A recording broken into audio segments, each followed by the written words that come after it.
Teacher और student की दिल छूने वाली कहानी। स्कूल में 20 से ज़्यादा टीचर थे, लेकिन राखी टीचर में कुछ तो खास था। वह बच्चों की सबसे फेवरेट टीचर थी। जहाँ बाकी टीचर्स क्लास लेते तब बच्चे काफ़ी शोर करते या पढ़ाई में ध्यान ना देते, वही बच्चे जब राखी टीचर क्लास लेती तब एकदम शांत हो जाते और जो भी सिखाती उसमें खो से जाते। राखी टीचर एक बार अपने क्लास के बच्चों को कृतज्ञता यानी कि ग्रेटिट्यूड के बारे में सिखा रही थी। टीचर ने बोर्ड पर ग्रेटिट्यूड शब्द लिखा, उसके बारे में सभी बच्चों को समझाया और बाद में हर एक बच्चे को एक एक पेपर देकर उस चीज़ या व्यक्ति की ड्राइंग करने के लिए कहा जिनके बारे में बच्चों को लगता हो कि वह उस चीज़ या व्यक्ति के एहसानमंद हैं। 8-9 साल के सभी बच्चे खुशी खुशी अपने अपने पेपर पर अपने समझ के हिसाब से चीज़ों, जानवरों या इंसानों की ड्राइंग करने लगे। राखी टीचर ने खुश और मज़े से चित्र बना रहे सभी विद्यार्थियों से कहा कि आपको बहुत मज़ा आएगा, क्योंकि आप जो भी चित्र बनाएं आपको क्लास के सामने दिखाना है और आप क्यों अपने आप को उसके भागीदारी मानते हैं यह सारे क्लास को बताना है। तकरीबन 15-20 मिनट बीतने के बाद सभी बच्चों ने पेपर पर चित्र बना लिए थे। राखी टीचर ने सबसे पूछा, बताओ सबसे पहले कौन आकर अपना चित्र क्लास को दिखाएगा। सबसे पहले नीता नाम की लड़की अपना चित्र दिखाने के लिए तैयार होकर उठी। टीचर के पास आकर अपना चित्र दिखाते हुए बोली, मैंने कुत्ते का चित्र बनाया है। मैं मेरे घर में जो कुत्ता है उसकी आभारी हूँ, क्योंकि वह मेरा सबसे अच्छा दोस्त है। जब मैं घर रहती हूँ तो वह मेरे साथ खेलता है और उसके साथ मुझे बहुत मज़ा आता है। सारे क्लास ने उसके लिए तालियां बजाई। राखी टीचर ने पूरे क्लास को बताया, हमें जानवरों के साथ अच्छा व्यवहार करना चाहिए।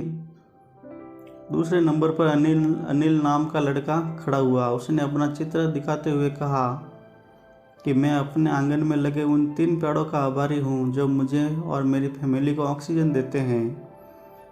राखी टीचर ने उसे शाबाशी दी और सारे क्लास को यह बताया कि हमें सिर्फ उन 3 पेड़ों के नहीं बल्कि पृथ्वी के सारे पेड़ों के एहसानमंद होना चाहिए। यह सिलसिला चलता रहा। किसी बच्चे ने चॉकलेट का चित्र बनाया था तो किसी ने अपने खिलौनों का। जितने मासूम वह बच्चे थे उतने ही मासूम उनके विचार थे। सभी को बहुत मज़ा आ रहा था। राखी टीचर की नज़र अजय पर पड़ी, जो चुपचाप अपना चित्र हाथ में लिए शांत बैठा था।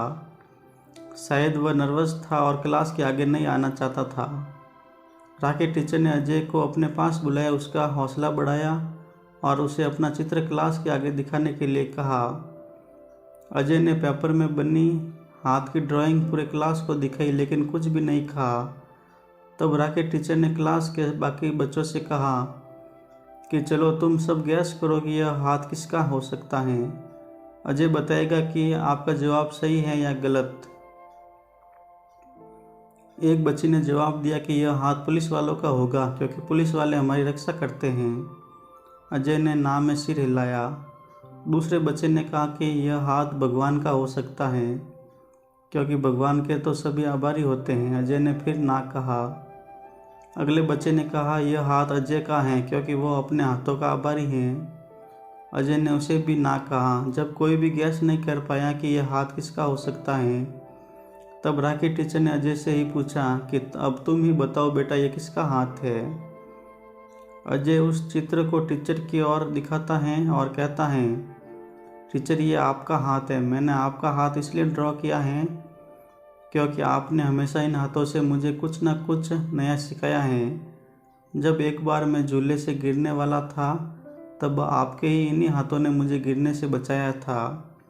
जब मैं अपना होमवर्क ठीक से करता था तो आप इन्हीं हाथों से मेरे सिर पर हाथ रखकर मुझे शाबाशी और आशीर्वाद देती थी, और जब भी मैं किसी भी कारण से रोता तो आप इन्हीं हाथों से मेरे आंसू पोंछती, इसलिए मैं आपके हाथों का आभारी हूँ। अजय की बातें सुन राखी टीचर की आंखें भीग गई और उन्होंने अजय के सर पर प्यार से हाथ घुमाया और उसे गले लगा लिया। दोस्तों, दुनिया में सभी लोग समान हैं। सभी को एक समान सिर, पैर, आंखें, कान, नाक और बाकी के अंग हैं, लेकिन जो सबके पास अलग अलग हैं वो है लोगों की सोच, उनका स्वभाव। यह स्वभाव ही है जो राखी टीचर को बच्चों को उनका फेवरेट बना देता है और बाकी के टीचर को नहीं।